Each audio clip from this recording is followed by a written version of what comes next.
Now, you and I know that we've split this into two distinct bodies. We now have a battery door as well as the rest of the housing, and those are separate. But you wouldn't know that really by looking because the two match up perfectly. And on top of that, with a real product, you've always got what might be known as a shut line or a penny groove, depending on who you talk to. And it's basically just, it's a groove between any two components. And the reason it's there is partially a tolerancing issue. It's mainly just to make it look visually cleaner, where two things match up, okay? And so we would have these in real life. It makes it look more realistic, and also it gives you a visual cue that these are separate bodies. So let's add a split line to this. Let's go to the top here, and I'm going to hide that piece because we're going to add a groove to this bottom piece. First, let's go to the right plane and create a sketch that's going to represent the rectangle that's going to go around and cut our object. So I'm just going to create a rectangle that cuts into our object a little bit and add a dimension from this vertex down to here. We'll call that, say, 0.75 millimeters. That's a pretty common one for a penny groove. And then we would click right here, and we'll set that to 0.5 millimeters deep. Again, 0.5 millimeters being a pretty common depth for this kind of thing. Now, the rest of this doesn't have to be nailed down. We're working fast and furious here. We're going to exit the sketch. And now, the next step depends on how, well, it really just depends on your geometry. So let's try this first. I'm going to go up to my Features tab, and then over to SweptCut. Now, SweptCut is a great tool, and I need a profile. First of all, let's grab our profile. That's what's going to be swept. And then we need a path along which it's going to sweep that profile. Now, that path is only one thing. So if I click on this edge, it's going to sweep along that edge, but no further. And if I click others, it's not going to let me click them, right? I can only choose one thing at a time for the path. But be not afraid. We can fix that. Let's right-click this and clear those selections. And instead of just clicking on this path, let's do it differently. Let's right-click on the path and click Selection Manager.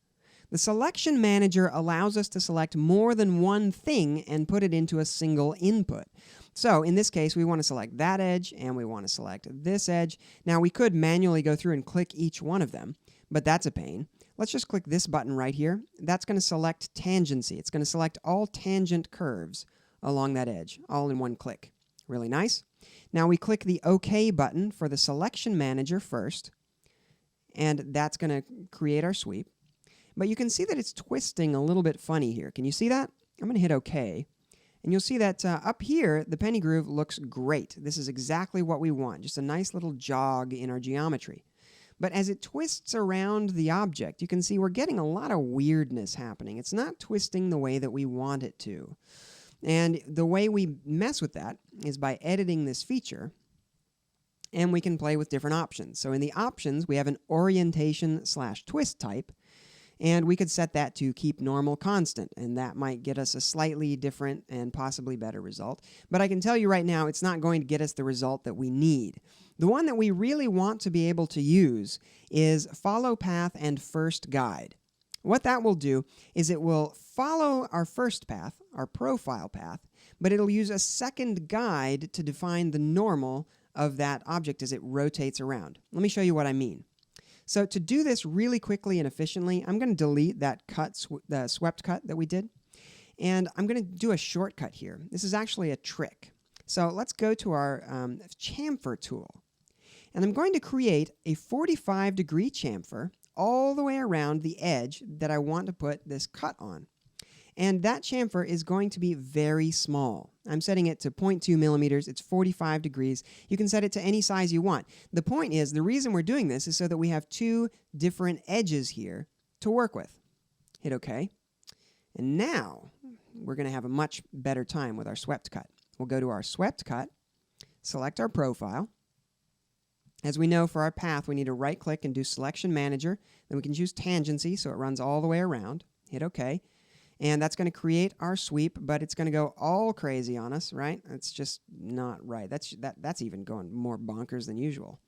But under Orientation, we're going to say Follow Path and First Guide. Now, in the Guide Curves box down below, I'll click in that. I'm going to right-click one of these, Selection Manager again, and select Tangency on that one.